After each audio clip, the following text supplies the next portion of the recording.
A long time ago, in a casting room not so far away, Star Wars almost looked nothing like the movies you know. Harrison Ford? He wasn't supposed to be Han Solo. He was only helping George Lucas read lines with the real auditioning actors. But every time Ford read opposite them, he outshined everyone. Lucas finally gave in and said, "Fine, you're Han." A role he never even wanted. And Luke Skywalker? Originally, he nearly went to a surfer-looking kid from Nebraska named William Catt. He and Kurt Russell actually screen tested together. Russell as Han, Catt as Luke. Imagine that version of the galaxy. Princess Leia could have been completely different too. Jodie Foster turned it down because of a Disney scheduling conflict. She was 14 at the time, which would have created a very different dynamic between Luke and Leia. Carrie Fisher's sarcastic humor ended up defining the character.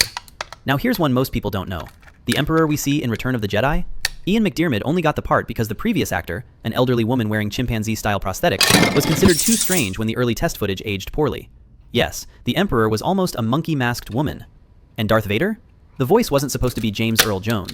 Producers originally wanted the actor inside the suit, David Prowse, to voice him. But Prowse's Bristol accent sounded less galactic terror and more slightly annoyed British dad, so they replaced it and created one of cinema's most iconic voices. But the biggest near miss of all? Orson Welles was almost chosen to voice Vader. George Lucas backed out because Welles' voice was already too famous. He thought it would distract from the story. So the next time you watch Star Wars, remember this. Your favorite characters almost had completely different faces and voices. Sometimes the galaxy lines up perfectly by accident. May the casting odds be ever in your favor.